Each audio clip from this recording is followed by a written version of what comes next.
പരിശുദ്ധ ദേവമാതാവിനും തിരുക്കുമാരനും ഒരായിരം നന്ദി. എൻ്റെ പേര് ജിജു ജോസഫ്. ഞാൻ ചങ്ങനാശ്ശേരി അതിരൂപതയിലെ കൂത്രപ്പള്ളി ഇടവകയിൽ നിന്നും വരുന്നു. ഞാൻ എൻ്റെ കുടുംബവുമായി ഏകദേശം 6 വർഷമായി ജർമ്മനിയിലാണ്. ഉടമ്പടിയിൽ കൂടി മാതാവിൻ്റെ മധ്യസ്ഥതയാൽ എൻ്റെ ജീവിതത്തിൽ ലഭിച്ച 2 അനുഗ്രഹങ്ങളുടെ സാക്ഷ്യം പറയാൻ വേണ്ടിയാണ് ഞാനിവിടെ നിൽക്കുന്നത്.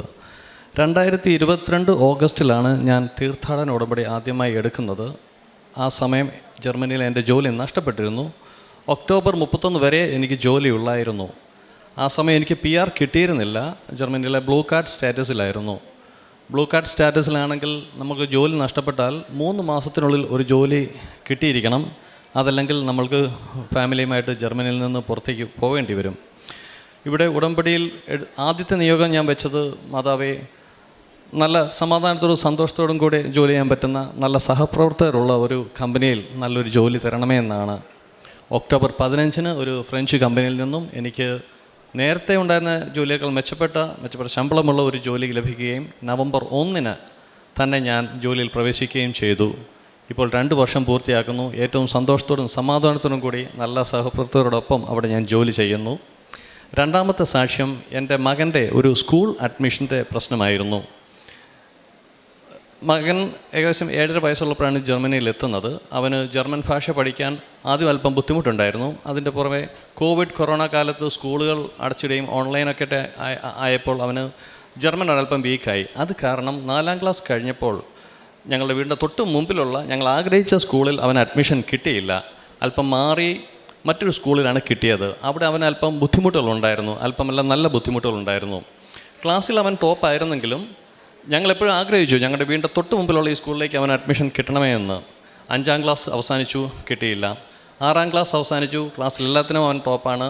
പക്ഷേ സ്റ്റിൽ അവൻ പഠിച്ചുകൊണ്ടിരിക്കുന്ന സ്കൂൾക്കാർ അവർ ഇപ്പോഴേക്കൊരു NOC അല്ലെങ്കിൽ ജർമ്മനിൽ എംഫെയിലുങ് എന്ന് പറയും, റെക്കമെൻഡേഷൻ ലെറ്റർ അവർ തരാൻ തയ്യാറായിരുന്നില്ല. ഞാനും കുടുംബവും ഉടമ്പടിയിൽ പരിപൂർണ്ണ വിശ്വാസത്തിൽ തന്നെ ഉറച്ചു നിന്നു. ഞങ്ങൾ പ്രാർത്ഥിച്ചു.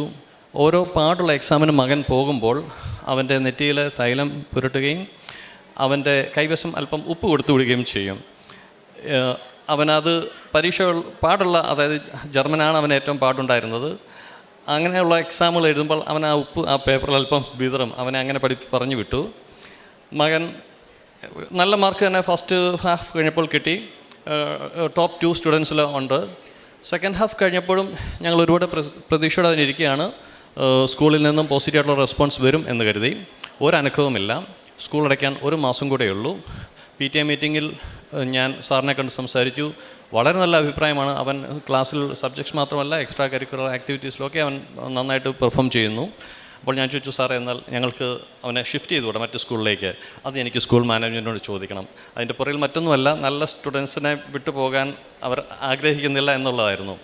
ഞങ്ങൾ ഉടമ്പടിയിൽ ഒരു മുടക്കവും വരുത്തില്ല. പരിപൂർണ്ണ വിശ്വാസത്തോടെ തന്നെ ഞങ്ങൾ ഉറച്ചു പ്രാർത്ഥിച്ചു. അവസാനത്തെ ആഴ്ചയിലും ഒരു റെസ്പോൺസും ഇല്ല. ഞാൻ അവൻ്റെ സാറിനെ, ക്ലാസ് ടീച്ചർക്ക്, ഒരു എഴുത്ത് കൈവശം ഹാൻഡ് റിട്ടൺ എഴുത്ത് കൊടുത്തു വിട്ടു. ആ എഴുതി കവറിലാക്കി ഒരല്പം ഉപ്പ് എഴുത്ത് കവറിനകത്തിട്ടാണ് ഞാൻ കൊടുക്കുന്നത്. അത് സാർ മേടിച്ചു, സ്വീകരിച്ചതായിട്ട് അറിയിച്ചു. വീണ്ടും ഒരു അനക്കവുമില്ല. 2-3 ദിവസം കൂടെയുള്ള സ്കൂളിനെ അടയ്ക്കാൻ. അപ്പോഴും ഒരു റെസ്പോൺസും കിട്ടിയിട്ടില്ല. വീണ്ടും അടുത്ത എഴുത്ത് ഞാൻ ഇതുപോലെ തന്നെ കൊടുത്തു വിട്ടു. ജൂലൈ 12 10:30 അവിടുത്തെ ഈ വർഷത്തെ സ്കൂൾ അധ്യയന വർഷം കഴിഞ്ഞു. ഇനി ഓഗസ്റ്റ് 26 തുറക്കുന്നത്. ജൂലൈ 12 10:30 വരെയോ സ്കൂളുള്ളൂ. 10:25 ആയപ്പം ഇവൻ്റെ ക്ലാസ് ടീച്ചർ പറഞ്ഞു, ഡാനിയൽ എഴുന്നേൽക്കുക. മകൻ്റെ പേര് ഡാനിയൽ ആൻ്റണി എന്നാണ്. അവൻ എഴുന്നേറ്റ് നിന്നു. അവൻ്റെ സാർ പറഞ്ഞു, ഡാനിയലിനെ സ്കൂൾ മാനേജ്മെൻറ്റ് ഈ പറഞ്ഞ ഞങ്ങൾ ആഗ്രഹിച്ച ഒരു ഗിംനാസ്യം എന്ന് പറയും, അവിടേക്ക് അവനെ റെക്കമെൻഡ് ചെയ്യാൻ തീരുമാനിച്ചിരിക്കുന്നു. പകുതി പിള്ളേർ കൈയടിച്ചു, പകുതി പിള്ളേർ വളരെ സർപ്രൈസ്ഡ് ആയിരുന്നു. ഇത് ഞങ്ങളുടെ ജീവിതത്തിൽ ഒരു സ്കൂൾ അഡ്മിഷൻ നിസ്സാരമായി തോന്നിയേക്കാം. പക്ഷേ ആ ഒരു 3 വർഷം ഞങ്ങൾ അനുഭവിച്ച വിഷമം ഒരുപാട് ബുദ്ധിമുട്ടായിരുന്നു. ഞങ്ങൾ പലപ്പോഴും അവനെ മറ്റു സ്കൂളുകളിലേക്ക് തന്നെ അഡ്മിഷൻ ശ്രമിച്ചിട്ടും പറ്റിയില്ല. കാരണം അവന് അതുപോലെ ഡിഫിക്കൽറ്റീസ് ഉണ്ടായിരുന്നു അവിടെ. ഇത് മാതാവിൻ്റെ മധ്യസ്ഥതയിൽ മാത്രം നടന്ന ഒരു സംഭവമാണ് ഞങ്ങളുടെ ജീവിതത്തിൽ. അതിൽ ഞങ്ങൾക്ക് യാതൊരു അവിശ്വാസവുമില്ല. പല സമയത്തും ഞങ്ങൾ ആ സ്കൂൾ കമ്പൗണ്ടിൽ പോകുമ്പോൾ ഉപ്പ് കൈവശം കരുതുകയും പലപ്പോഴും, മാതാവേ, ഇത് മകൻ്റെ ഈ സ്കൂൾ അവസാന അധ്യയന വർഷമായിരിക്കണമേ, ഞങ്ങൾ ആഗ്രഹിക്കാൻ ഞങ്ങളുടെ വീടിൻ്റെ വാതിക്കലുള്ള സ്കൂളിലേക്ക് അടുത്ത വർഷം കുഞ്ഞിന് കിട്ടണേ എന്ന് പരിപൂർണ്ണ വിശ്വാസത്തോടെ പ്രാർത്ഥിച്ചു. ഈ 2 അത്ഭുതങ്ങളാണ് ഞങ്ങളുടെ ജീവിതത്തിൽ സാധിച്ചു കിട്ടിയത്. അതുപോലെ കാരുണ്യ പ്രവർത്തികൾ എന്ന് പറയുമ്പോൾ ജർമ്മനിയിലായിരിക്കുന്നതുകൊണ്ട് കുറച്ച് പരിമിതികളുണ്ട്. പക്ഷേ ഞാൻ നാട്ടിലെ നിർത്തനായ കുറച്ച് വിദ്യാർത്ഥികൾക്ക് വേണ്ടിയും അതുപോലെ ഭവന നിർമ്മാണ സഹായങ്ങൾ, അതുപോലെ വൈദ്യസഹായങ്ങളൊക്കെയും ഈ കാലഘട്ടത്തിൽ ചെയ്തുകൊണ്ട്, മാതാവേ എനിക്ക് ഇവിടെ ചെയ്യുന്നതിന് പരിമിതിയുണ്ട്, പക്ഷേ ഇത് സ്വീകരിക്കണമേ എന്ന് പ്രാർത്ഥിച്ചുകൊണ്ട് ചെയ്തിട്ടുണ്ട്. അതുപോലെ പലരെയും ഇവിടെ കൃപാസനത്തിൽ വന്ന് ഉടമ്പടി എടുക്കാൻ പറഞ്ഞു വിടുകയും അവർ വന്ന് എടുക്കുകയും അവരുടെ ജീവിതത്തിൽ വളരെ അത്ഭുതങ്ങൾ ഉണ്ടാവുകയും ചെയ്തിട്ടുണ്ട്. എൻ്റെ ഒരു വിശ്വാസത്തിൽ ഈ ഉടമ്പടി ഇത് വിശ്വാസത്തിൻ്റെ ഉടമ്പടിയാണ്, വിശുദ്ധിയിലുള്ള ജീവിതത്തിൻ്റെ ഉടമ്പടിയാണ്. ഈ രണ്ട് കാര്യങ്ങൾ ഉണ്ടെങ്കിൽ നിങ്ങളുടെ ജീവിതത്തിലെ എന്ത് ന്യായമായ ആവശ്യം, അത് എത്ര അസാധ്യമാണെങ്കിലും മാതാവ് നിങ്ങൾക്ക് സാധിച്ച് തന്നിരിക്കും. അതിന് നിങ്ങളുടെ പശ്ചാത്തലമോ നിങ്ങളുടെ വിശ്വാസമോ ഒന്നും ഒരു പ്രതിബന്ധവുമല്ല. ഏറ്റവും മാതാവിന് 1000 നന്ദി പറഞ്ഞുകൊണ്ട്, ഒരിക്കൽ കൂടി നന്ദി പറഞ്ഞുകൊണ്ട് ഇവിടെ നിൽക്കാൻ സാധിച്ചതില്ലേ അമ്മ മാതാവിന് 1000 നന്ദി പറഞ്ഞുകൊണ്ട് ഞാൻ എൻ്റെ ഈ സത്യമായ സാക്ഷ്യം ഇവിടെ സമർപ്പിക്കുന്നു. സങ്കീർത്തനം 145:19. തൻ്റെ ഭക്തരുടെ ആഗ്രഹം അവിടുന്ന് സഫലമാക്കുന്നു, അവരുടെ നിലവിളി കേട്ട് അവർ രക്ഷിക്കുന്നു. ജിജിച്ചേട്ടൻ പറഞ്ഞത് ജർമ്മനിയിൽ ആ ജോലി നഷ്ടപ്പെട്ട സമയത്ത് അടുത്ത 3 മാസത്തിനുള്ളിൽ അടുത്തൊരു ജോലി ലഭിച്ചിരിക്കണം. അതില്ല എങ്കിൽ ഫാമിലി അടക്കം തിരിച്ചു പോരേണ്ട ഒരു സിറ്റുവേഷൻ വരും. ആ സമയത്ത് ഉടമ്പടി എടുത്തപ്പോൾ സംഭവിക്കുന്നത് അതിനേക്കാൾ നല്ലൊരു ജോലി ലഭിച്ചു, സാലറി കിട്ടുന്ന ഒരു ജോലി ലഭിച്ചു. അതേപോലെ PR എല്ലാം റെഡിയാവുന്നു.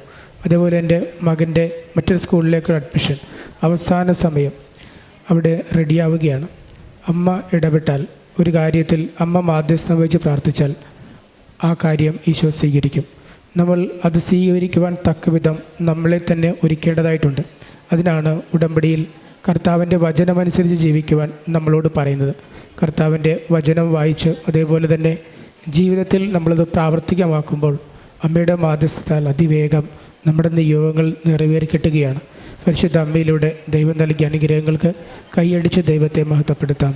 യേശുവേ നന്ദി, യേശുവേ സ്തോത്രം, യേശുവേ ആരാധന. അത്യപൂർവ ദൈവാനുഭവങ്ങൾ ഇനി നിങ്ങൾക്കും സ്വന്തം.